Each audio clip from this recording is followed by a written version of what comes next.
Hello friends, कैसे हैं आप लोग। दोस्तों, मैंने निफ्टी का यहाँ चार्ट लगा रखा है 5 मिनट का। देखिए यहाँ पे कल जो हमें थर्सडे को जो हमें 3 दिन की छुट्टी थी, थर्सडे को हमें जो क्लोजिंग मिली थी वो 24,650 के आसपास, या 600 मान लें आप।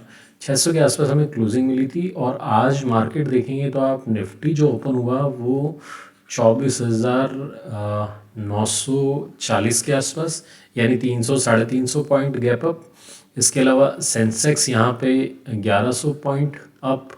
और बैंक निफ्टी यहाँ पे ओपन जो हुआ वो करीबन 550 पॉइंट। तो मुझे ये तो समझ में आ गया था कि यहाँ पे मुझे कॉल में नहीं जाना है। अब देखिए साइकोलॉजी कैसे मार्केट देखता है, बायर और रिटेल जो है उनकी। अब देखिए यहाँ पे बहुत सारी पोजीशंस बनी होंगी। एक रेंज में मार्केट ने ट्रेड किया और इस रेंज में बहुत सारी कॉल और पुट की पोजीशंस बनी होंगी। अब मार्केट गैप अप ओपन हुआ है तो किन के स्टॉप लॉस फिट हुए हैं? यहाँ पे जो सोच के गए थे कि मार्केट नीचे गिरेगा और जिन्होंने यहाँ पे पुट ओवरनाइट होल्ड करके गए थे, लेके गए थे, तो उनका यहाँ पे स्टॉप लॉस हिट हुआ। स्टॉप लॉस हिट होते ही क्या होता है, जैसे मान लीजिए आप लेके गए हैं किसी पुट की पोजीशन, मान लीजिए जिसकी प्राइस थी यहाँ पे 250 रुपये। अब मॉर्निंग में 350 गैप अप खुला है, आपके अपोजिट खुला है मार्केट, तो यहाँ पे आपकी प्राइस क्या आ जाएगी? ये प्राइस आ जाएगी 120 रुपये या 100 रुपये। अब मान लीजिए 120 रुपये यहाँ पे आ गई, तो आप यहाँ पे क्या करेंगे? एकदम से उसे सेल नहीं करेंगे, ये ऑपरेटर को पता होता है। अब यहाँ पे हर आदमी जो भी रिटेल ट्रेडर है वो उसे होल्ड करेगा, उसे लगेगा मार्केट गैप अप ओपन हुआ है, यहाँ से प्रॉफिट बुकिंग आएगी और वापस से मार्केट यहाँ पे नीचे आएगा। तो मार्केट उन लोगों की साइकोलॉजी चेंज करने के लिए एक बार क्या करेगा, यहाँ से मार्केट ऊपर जाएगा। अब कितना ऊपर जाएगा किसी को पता नहीं है। अब यहाँ पे मैंने कॉल की पोजीशंस नहीं बनाई। मुझे आइडिया था कि मार्केट कहीं ना कहीं किसी न किसी लेवल पे जाके एक रेजिस्टेंस लेगा, और रेजिस्टेंस जब लेगा तो चार्ट के अंदर दिखना स्टार्ट हो जाएगा। तो यहाँ पे मार्केट हाई लगाया, मार्केट ने करीबन 25,000, 16 के आसपास, और वहाँ से एक रेड कैंडल बनी। अब मुझे इंतज़ार था कि इस रेड कैंडल का ये प्रीवियस हाई जो है इसको क्रॉस करे। अगर इसको क्रॉस नहीं करता है और यहाँ पे रेजिस्टेंस लेता है तो मेरे को यहाँ पे एक सेलिंग का यानी पुट का एक अच्छा ऑप्शन मिल सकता है। लेकिन दोस्तों, इंडियन मार्केट ऐसा है जिसमें आपका प्रीमियम, मतलब ऑप्शन जो स्पॉट का चार्ट है निफ्टी का, वो कितना भी मूवमेंट हो जाए, लेकिन आपके प्रीमियम का जो चार्ट है वो बिल्कुल भी मूवमेंट नहीं होगा, आप होल्ड करके रखें। अब होता क्या है दोस्तों, मैंने यहाँ पे ये 25,000 का पुट है, मैंने यहाँ पे करीबन 121 की प्राइस पे उसे लिया 9:50 पे। 9:50 तक मैंने वेट किया। तो यहाँ पे मैंने कहीं, जब ये कैंडल दोबारा से बन रही थी ग्रीन यहाँ पे, तो यहाँ कहीं मैंने लिया। और आप देखिए वहाँ से और 12 बजे तक मुझे 1,000 रुपये लॉस, 1,000 रुपये प्रॉफिट, 1,000 रुपये लॉस, 1,000 रुपये प्रॉफिट, सिर्फ ये दिखता रहा। मतलब, और जैसे ही मैं यहाँ पे निकला, मैं यहाँ पे क्यों निकला उसका लॉजिक भी बताऊंगा। मैंने यहाँ जैसे ही एग्जिट किया, यहाँ से देखिए एक और दो कैंडल ने हमारा टारगेट अचीव कर दिया होता अगर मैं इस पोजीशन में बना रहता। अब मैं यहाँ पे क्यों निकला, अब ओपनिंग देखिए यहाँ पे। अब 5 मिनट के कैंडल पे आपको यहाँ दिखाता हूँ मैं। अब ये जो ओपनिंग है, अब हम ओपनिंग के पास क्या होता है, एक बार जितने भी लोगों ने यहाँ सेल किया होता है, मार्केट की साइकोलॉजी है ये। अब इतना गैप अप ओपन हो गया वो तो ठीक है, अगर ये गैप अप ओपन ना होता और यहीं से अगर मार्केट धीरे धीरे ये स्टार्ट करता जाना और वापस यहाँ पे आता, तो एक बार को यहाँ पे सपोर्ट दिखा था, क्योंकि एक बार बायर एक्टिव हुए थे यहाँ पे, तो यहाँ पे वापस बायर एक्टिव होते और इसको एक बार ऊपर लेके जाते। ज़रूरी नहीं है कि ये हाई निकालता मार्केट, ये जो हाई बना है ये हाई मार्केट निकालता, लेकिन यहाँ पे मार्केट एक बार जितने भी लोगों ने यहाँ पे सेल किया है उन सब के स्टॉप लॉस कितने होते हैं? 10 पॉइंट का, 15 पॉइंट का या 20 पॉइंट का। अब मान लीजिए आपने यहाँ पे, मैंने 121 पे लिया और मार्केट यहाँ तक आ गया, मतलब मैंने इसे सेल किया होगा अप्रॉक्स 25,000 पे।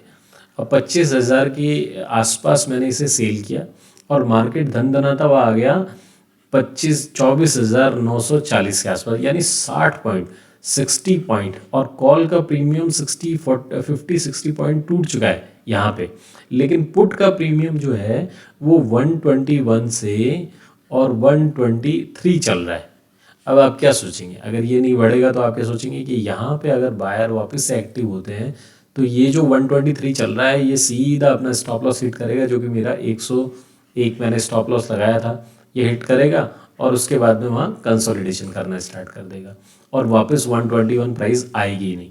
तो मुझे ये आइडिया था, क्यों, क्योंकि यहाँ पे देखिए आप, एक ये जो है ये पिन बार कैंडल बनी और उसके नेक्स्ट जो है अच्छी ग्रीन कैंडल बनी, और आप साथ में क्या है, निफ्टी के जो कंपोनेंट हैं Reliance, HDFC, ICICI bank, SBI और भी कंपोनेंट है, ये 8 9 10 कंपोनेंट है, इनको आप वॉच करिए इनको, तो आप देखेंगे तो यहाँ पे एचडीएफसी में भी बाइंग आ रही थी, आईसीआईसीआई में बाइंग आ रही थी, एसबीआई में आ रही थी और साथ में रिलायंस में आ रही थी। तो मुझे लगा यहाँ से अगर एक बड़ी कैंडल बनेगी तो वो इससे तो क्रॉस नहीं करेगी, लेकिन इसके बीच में आगे हमारा स्टॉप लॉस ले लेगी और फिर कंसोलिडेशन यहीं करता रहेगा मार्केट। तो मैं यहाँ पे एग्जिट कर लिया और अगली देखिए ये 2 कैंडल है ना, इन 2 कैंडल ने टारगेट दिया है, इस कैंडल में भी ज़्यादा मूवमेंट नहीं आया। अब यहाँ पे जब ये कॉल देखिए होता क्या है, ये जो मूवमेंट है ये मूवमेंट यहाँ पे आया है, ये मूवमेंट यहाँ पे एक्सपेक्ट कर रहा था मैं कि यहाँ पे एक बड़ी कैंडल ग्रीन बनेगी। अब यहाँ पे क्या है, क्यों बनी, जैसे ही मार्केट ने यहाँ पे डे लो ब्रेक किया तो बहुत सारे लोग यहाँ पे क्या वेट करते हैं कि अगर 5 मिनट की जो डे लो है, फर्स्ट 5 मिनट का, वो अगर ब्रेक करता है तो हम यहाँ बड़ी पोजीशंस बनाएंगे।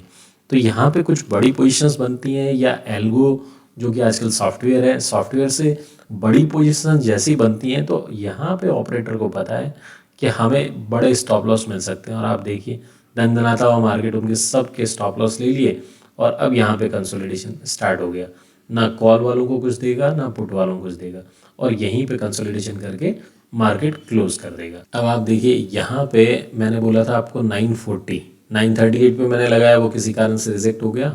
940 में मैंने ट्रेड लिया, कितना 150 क्वांटिटी, और कितने मिली 122 रुपये पे, और मैंने इसे सेल कितने में किया 129 रुपये पे, यानी ऑलमोस्ट बढ़ा ही नहीं, प्रीमियम ही नहीं चला।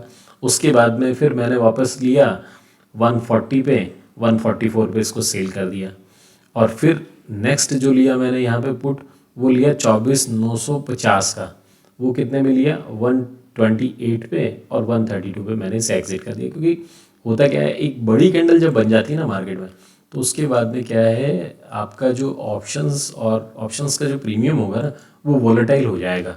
वोलेटाइल कैसे हो जाएगा, आपको दिखाएगा कि ये यहाँ पे आपको दिखाएगा कि 138 है, कैंडल यहाँ पे रेड बन रही है, मार्केट नीचे जाना चाहिए, आपने पुट ले रखा है, लेकिन ये जैसे ही जरा सा कैंडल ऊपर आएगी, यानी 2-3 पॉइंट भी ऊपर आएगी, तो ये 138 वाला आपका 128 आ जाएगा। तो बहुत वॉलेटाइल हो जाता है। ये बहुत सारी चीज़ें हैं जो सीखनी होती है नए ट्रेडर को। अब देखिए यहाँ ये दिखा रहा है मैंने 2 बार ट्रेड किया है, तो एवरेज अपने को दिखा रहा है 131, 137 पे मैंने एग्जिट किया और हमें 1657 रुपये का इसमें प्रॉफिट हुआ। सेकंड मैंने ट्रेड लिया यहाँ पे 150 क्वांटिटी का, और यहाँ पे 128, 132 छोटा सा प्रॉफिट के लिए हमने यहाँ पे किया, और आज का प्रॉफिट हमारा रहा 2287 रुपये। इसमें करीबन 60-70 रुपये, 80 रुपये, जो 100 रुपये वो लग जाएंगे, तो लगभग 2100 रुपये हमारा नेट प्रॉफिट रहेगा आज का। दोस्तों चैनल पे पहली बार आए तो चैनल को सब्सक्राइब करना ना भूलें। दोस्तों नीचे कमेंट किया करें आपकी, आपने आज क्या किया, कितना प्रॉफिट किया, क्या लॉस किया, कैसी आपकी साइकोलॉजी रही, जब आप ट्रेड कर रहे थे तो आप क्या सोच रहे थे। नीचे कमेंट करेंगे तो उससे क्या है, जितने भी कमेंट हैं उन सब का रिप्लाई मैं करता हूँ, तो आप कमेंट करेंगे तो मैं आपको बताऊँगा आपकी साइकोलॉजी किस तरीके से डेवलप हो सकती है, मार्केट को और अच्छे से आप समझ सकते हैं। और अगर ये वीडियो आप फेसबुक पे देख रहे हैं तो फेसबुक का हमारा पेज जो है रूल बेस्ड ट्रेडिंग, उसको फॉलो करें और वीडियो को लाइक करें, और ये वीडियो जो है ये अपने दोस्तों के साथ शेयर करें, और वहाँ भी कमेंट किया करें आप। तो कमेंट करने से, वीडियो लाइक करने से एक आइडिया लगता है कि हाँ आपको ये पसंद आ रहा है जो कंटेंट मैं बना रहा हूँ।